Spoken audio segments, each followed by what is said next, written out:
Përshëndetje për të gjithë ju. Prej televizionit Syre në ekranet tuaja, sjellim emisionin më të ri 2 botë, ku çdo javë do të njehemi më shumë rreth botëve të ndryshme të personave të huaj që po kontribuojnë dhe po punojnë në qytetin e Gjakovës. Na ndiqni çdo javë.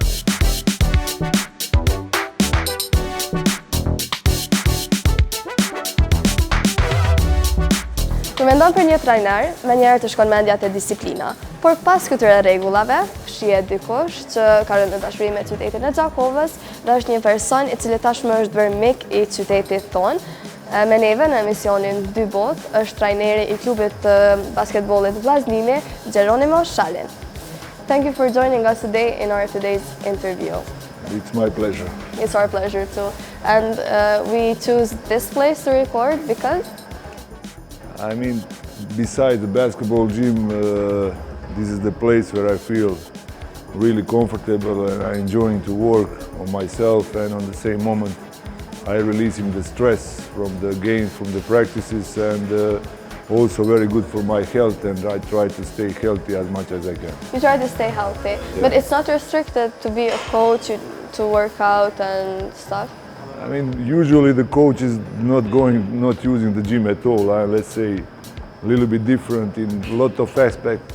Also in that one, let's say I was a professional basketball player for 16, 17 years, and now I'm still doing a lot of sports. And if you are not here, if you are not working on your body, it's not easy to do the sports. Also, it's like mentally much better to do it something physically, and then later mentally you feel much better and you are much more ready to these psychological things, what you got during the practice and especially during the games. Yeah, so you not only you keep the team disciplined, but you also try and like to keep yourself disciplined and in movement. Exactly like this.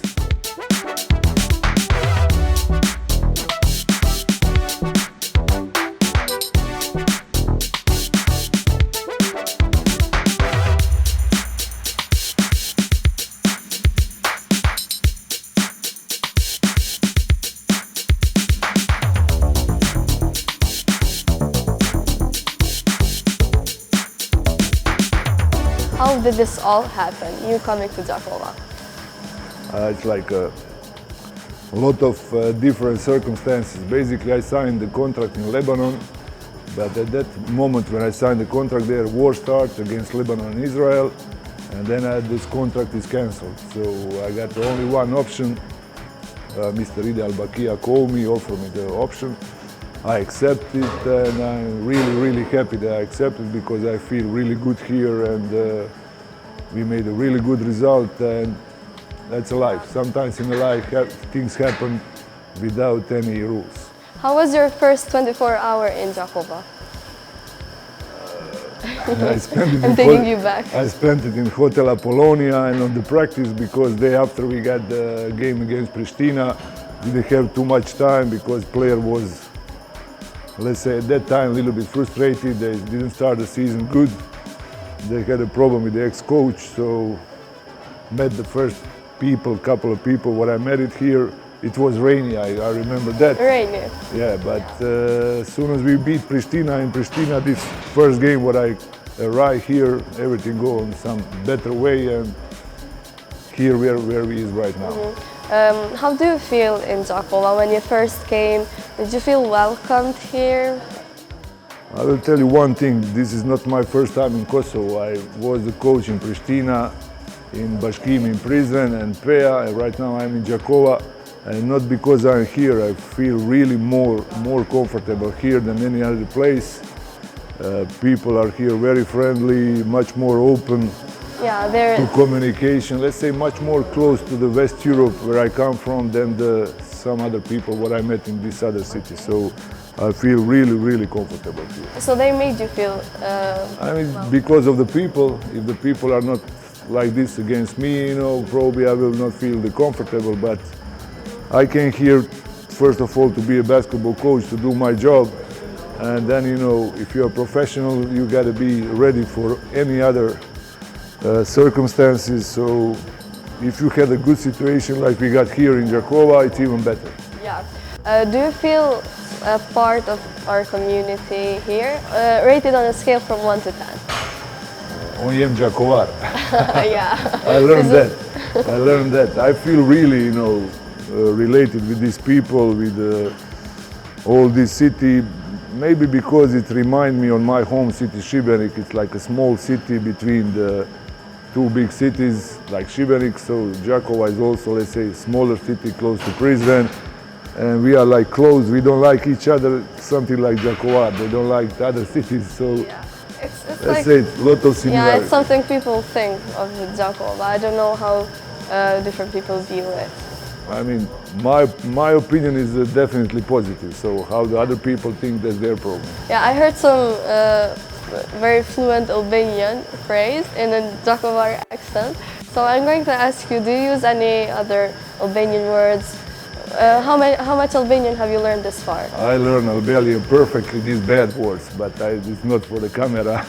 Okay. But also I know a lot of things, like I can understand maybe 80% of the people talking to me. But it's very hard to pronounce some things. I can do something, but this is going to be my 7th language, what I speak. So sometimes it's mixed with Italian, French, English, Flemish. So how many languages do you speak? 6 so far. Yeah. Have you found them in handy? Huh? Have you found them in handy? Like, did you use them? I use them a lot because I had the status of a professor of university in Lebanon where I have a classes in French. I'm, let's say, this part of Croatia where a lot of people speak Italian, so I got to speak Italian. I spent 3 years in Belgium, so I speak Flemish. So a lot of these little things, and this language is like something what, let's say, the biggest thing what somebody can have, because you can have a communication wherever you come. And hopefully in the near future I'm going to learn Albanian also. What about the team, Lazdime, the players? What do you think of them? Have you made close relationship with the team players? In this job, it's one rule. It has to be, really strict. That's like a line between the players and the coaches. Has to exist. I'm, let's say, kind of the coach who was a basketball player for 17 years, and I see a lot of crazy people who was very bad against me.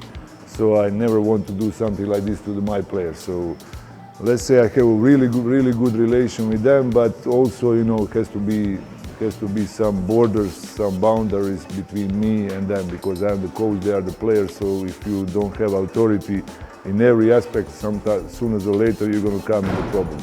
Sometimes I'm joking with them, sometimes this and that, but when I start to be crazy, they saw me, and now they need to know to stop. Okay, yeah, they know when to stop and when to joke. Yeah. But when you think of coaches, you immediately get the figure that they're yelling and then putting pressure on them. Does yelling really help? Because I think that when you yell to a player, I think it makes them more confused, and especially during the game. How does it help? My personal opinion about that, let's say 30, 40 years ago, everybody yelling, because the mentality of the people was different, and right now the kids are changing, the young people have some different interest, and you have to adapt on the time, and I'm doing exactly like this. I got strictly individual approach to every player, and I know that some players need to be yellowed, some players need to be really gentle with them, and I try to find some balance. And if you see, you was on the practice, if you see the atmosphere, you know that's working pretty good in my team. So you studied their psychology and what works with... Yeah, that's very important. I mean, I finished the kinesiology faculty in Zagreb, and one of the, let's say, most important subjects is psychology and sociology. And for every basketball coach, for every coach in every sport, that has to be very important, because psychology is a very important thing in the professional sport. Yeah, and we see the results in the game. The results are here. Yeah, the results are here. We came to the gym because you like to exercise. How many times per week? Depending on the game, depending on what I'm doing on the practice, because I'm the coach who is part of the practice a lot of time. I'm showing what to do. Sometimes I even play with them, so I have to be in really good shape. So let's say between 3 and 5 times a week I come in here for like not too long, like 1 hour, and that's make my body, feel good, and my brain also feel good after that.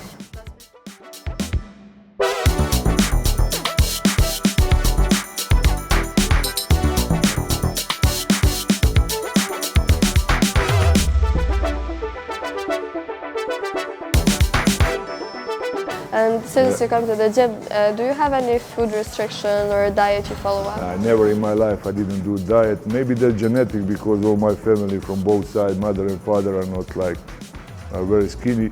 So I never do any diets. But I prefer to eat a lot of fruit, vegetables, and and fish also because I coming from the sea town. So maybe it's much easier to keep the diet with the fish than with the cevapi or chefta or whatever how you call it. Okay, we'll start with the chufta and cevapi since you mentioned that. Traditional Albanian food, especially Gjakova. What's your favorite food till now? How many traditional food have you tried? I tried a lot because I really like to try the different things, but there's a lot of good things in Gjakova what I tried. Especially the soups what Mr. Puka prepared in Taverna Puka, but let's say if I can take one thing is this tava Gjakovare. Okay, the best one, yeah. That one, let's say, so far was the best one. Yeah.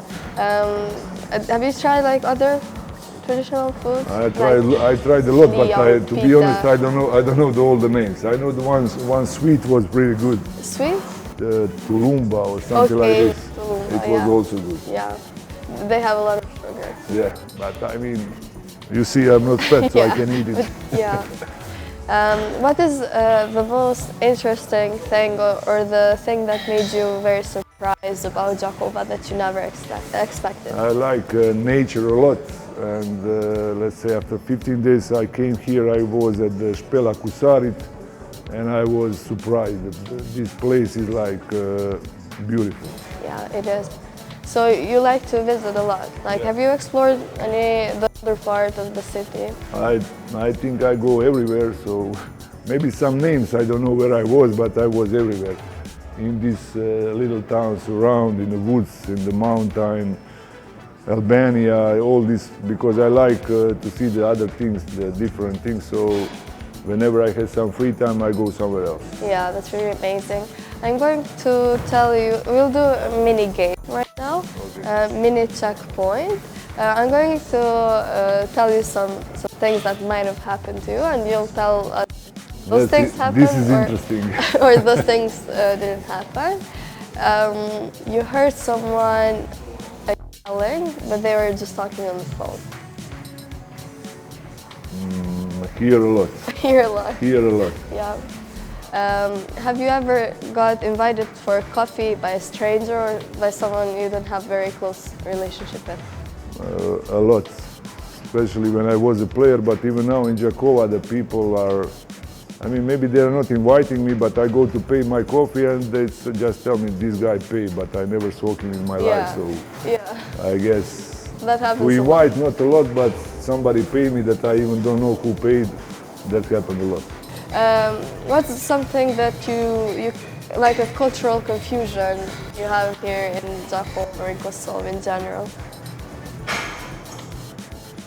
I don't know exactly, like especially in this city, like it's a really multicultural city, where you have like, let's say, Christian and Muslims are living like pretty good together, I didn't see any problem here regarding that.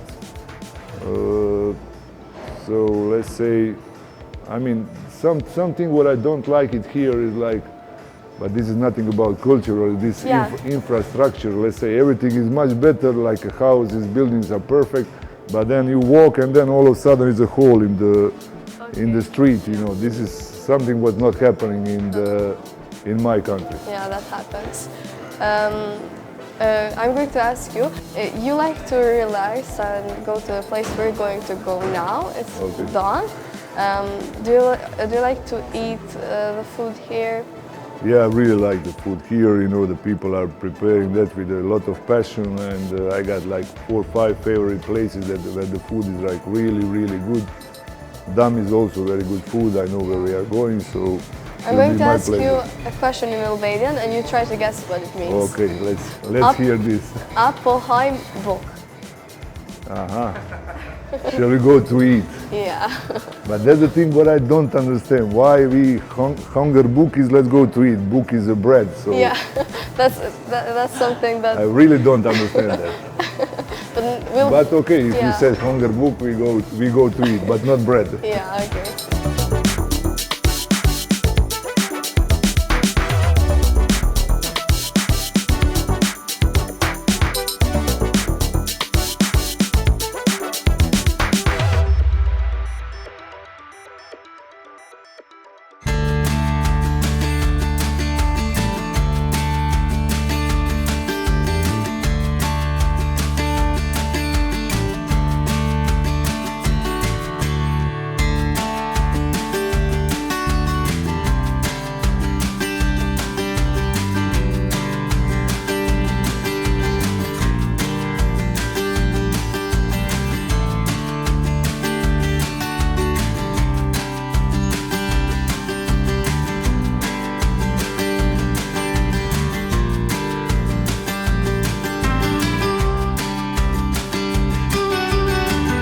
Did you enjoy buka?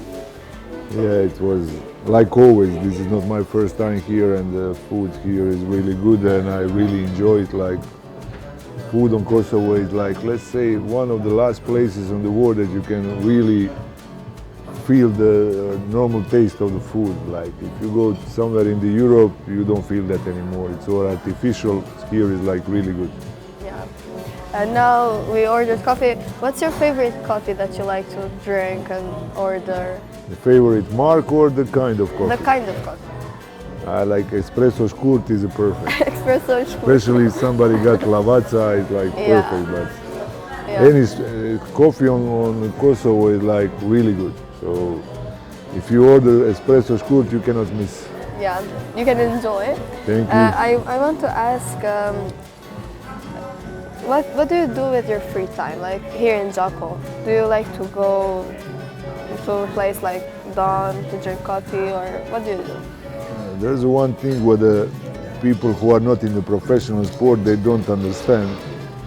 Especially in the coaching job, there is no too much free time because the people just think if you got like a 1 or 2 practice and all other time is free.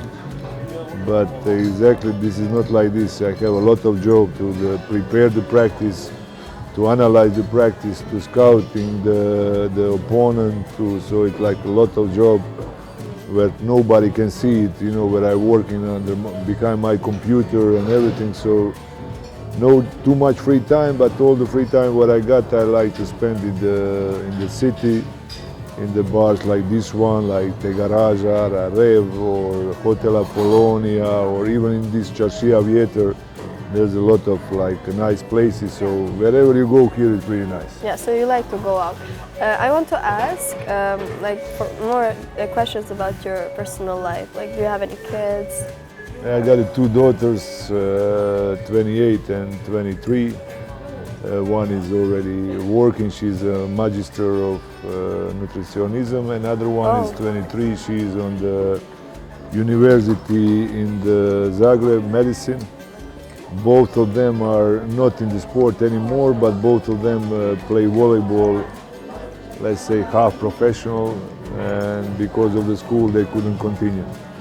But they are not in the basketball because for me and for them also basketball is a men's sport, so it's like this. But they played like sports when they were younger. Yeah. They followed up their beach dad. volleyball and volleyball. I even there's one thing about me what a lot of people don't know. I'm the only professional sportsman in Croatia who played professional first division in 2 different sports. I played 1 year volleyball, and all my life I play basketball, so let's say I play a little bit even the volleyball, the first division. Yeah, that's pretty impressive. Now we have, when they serve coffee, they give these, they are quotes that may make your day better. So they're in Albanian. And there's a challenge for you. You can try and translate that. Let's see. Let's see. Para. That means money? Yes.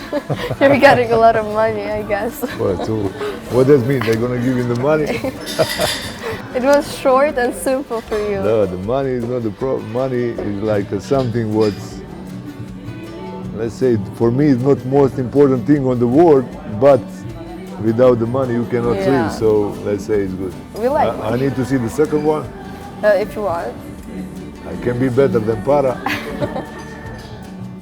What can be? Te dua Gjakova? I don't know, it could be a longer phrase. But let's what's see. better than getting money?